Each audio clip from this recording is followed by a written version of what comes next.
سب تمہارا کرم ہے آقا کی بات اب تک بنی ہوئی ہے۔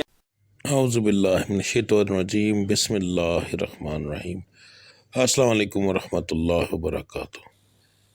برج قوس سٹار سیگیٹیریس۔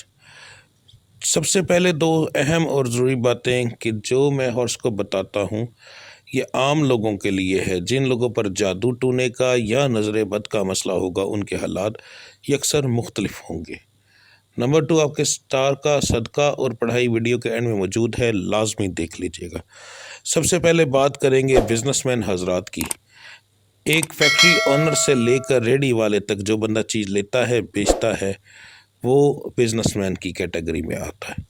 تو یہ مہینہ آپ کے لیے درمیانہ سا ثابت ہوگا، نہ بہت برا ہوگا نہ بہت اچھا ہوگا، نقصان نہیں ہوگا مگر بہت زیادہ فائدہ بھی نہیں ہوگا، ٹھیک ہے۔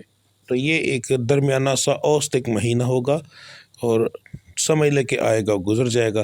یہی کنڈیشن نوکری والوں کی بھی ہے، جو نوکری پیشہ حضرات ہیں ان کے لیے بھی یہ مہینہ جو ہے ایک درمیانہ سا ہوگا، بہت اچھا بھی نہیں اور بہت برا بھی نہیں۔ سمجھ لیں کہ جیسے عام مہینوں کی طرح ایک عام مہینہ ہوتا ہے۔ جو لوگ بے روزگار ہیں ان کے لیے یہ مہینہ مناسب ہے، نوکری کی تلاش والوں کے لیے بھی، جو نوکری کی تلاش کر رہے ہیں انشاءاللہ ان کے لیے بھی کافی اچھا ثابت ہوگا۔ وہ جا کر نوکری تلاش کریں گے تو انشاءاللہ تعالیٰ ان کو نوکری ضرور ملے گی، اور جو لوگ نیا کاروبار کرنا چاہتے ہیں ان کے لیے بھی یہ مہینہ کافی بہترین ثابت ہوگا۔ نئے کاروبار میں ان کو کافی زیادہ ترقی ملے گی انشاءاللہ تعالیٰ۔ جو لوگ بیرون ملک سفر کرنا چاہتے ہیں ان کے لیے یہ مہینہ کافی مناسب ہے۔ انہیں چاہیے کہ کوشش کریں انشاءاللہ تعالیٰ، اگر فراڈیوں سے بچے رہے تو ضرور کامیابی ملے گی، ناکام ہونے کے چانس نہیں ہیں آپ کے، انشاءاللہ تعالیٰ رب العزت کی ذات کرم کرے گی۔ جن بچے بچیوں کے رشتے نہیں ہو رہے ان کے لیے بھی یہ مہینہ کافی مناسب ہے۔ اس مہینے کے اندر رشتہ ہونے کے کافی زیادہ چانسز ہیں، خاص طور پر لڑکوں کے زیادہ ہیں، لڑکوں کے خاندان کے اندر اور زیادہ، خاندان سے باہر کم، لڑکیوں کے دونوں طرف، خاندان کے اندر بھی اور خاندان کے باہر بھی۔ جی تو اب بات کرتے ہیں وہ بچیاں جو بے اولاد ہیں، ان کے لیے بھی یہ مہینہ بہت مناسب ہے۔ دوائی لیں، کوشش کریں، انشاءاللہ تعالیٰ اللہ کی ذات ضرور کرم کرے گی۔ گھریلو معاملات آپ کے اس مہینے جو ہے وہ بہت برے نہیں ہوں گے، بہت اچھے نہیں ہوں گے، درمیانے سے رہیں گے۔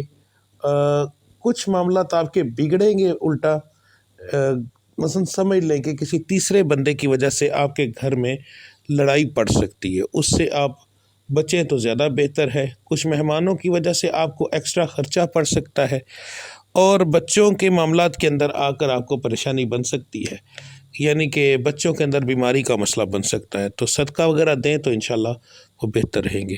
بات کرتے ہیں جو بچے بچیاں پڑھائی کرتے ہیں ان کے لیے مہینہ نارمل سا ہوگا، نہ بہت برا نہ بہت اچھا، کوئی خاص کارکردگی آپ نہیں دکھائیں گے اور بری بھی نہیں ہوگی انشاءاللہ تعالیٰ۔ اب بات کرتے ہیں آپ کے صدقے کی اور پڑھائی کی۔ اکتوبر کا مہینہ اور ماہ ربیع الاول کا مہینہ، ان دونوں کو ملا کر 12 سٹارز کے لیے جو سب سے بہترین صدقہ بنتا ہے وہ آپ کو بتانے لگا ہوں۔ صدقہ قیدی کی رہائی کا ہے۔ قیدی کی رہائی کیسے ہو سکتی ہے؟ آپ ایک پرندہ لیں، کبوتر، چڑیا یا کوئی بھی چیز، عام پرندے والی دکانیں ہر جگہ پر موجود ہوتی ہیں، وہاں سے لے لیں، اسے اپنے گھر میں لائیں، کوشش کریں پہلے ٹائم پر لے کر آئیں، ٹھیک ہے، اور اسے گھر پر لا کر چاہے اس کے پیر کے اندر رسی باندھ کر اسے اپنے گھر میں تھوڑی دیر چھوڑیں، اس کو اپنے گھر سے پانی پلائیں، اپنے گھر سے تھوڑا سا دانہ کھلائیں۔ ظہر کے قریب یا ظہر کے بعد، ظہر کے قریب ہی سمجھ لیں تو زیادہ مناسب رہے گا۔ اس کو اپنے تمام گھر، زیادہ بہتر یہ ہے کہ تمام گھر والے، اگر تمام نہیں تو اپنے اور اپنے بیوی بچوں کے، اگر وہ بھی نہیں ہو سکتا تو پھر اپنے سر سے 7 بار وار کر تو اسے آزاد کر دیں۔ یہ سب سے بہترین آپ کا صدقہ ہے۔ پڑھائی جو اس وقت میں دے رہا ہوں وہ میں نے یہ ایک تھمبنیل لگایا ہے، اس کو دیکھ لیں۔ یہ ویڈیو روزانہ اپلوڈ ہوتی ہے اور اس کے اوپر روزانہ تمام 12 کے 12 برجوں کی روزانہ کی پڑھائی اپلوڈ ہوتی ہے۔ آپ اس پڑھائی کو دیکھیں، اس سے سینکڑوں لوگوں کو ابھی تک فائدہ ہو چکا ہے اور تقریباً ہر کسی کو فائدہ ہوتا ہے۔ تو سب سے بہتر یہ ہے کہ یہ آپ کے سٹار کی پڑھائی ہے، اسی کو آپ روزانہ دیکھیں، روزانہ اس کو اپنے ورد میں رکھیں، تو انشاءاللہ تعالیٰ اس سے آپ کو بہت زیادہ فائدہ ہوگا۔ تو ملتے ہیں اگلی ویڈیو میں، تب تک کے لیے مجھے اجازت دیجیے۔ اللہ آپ سب کا حامی و ناصر۔ السلام علیکم ورحمۃ اللہ وبرکاتہ۔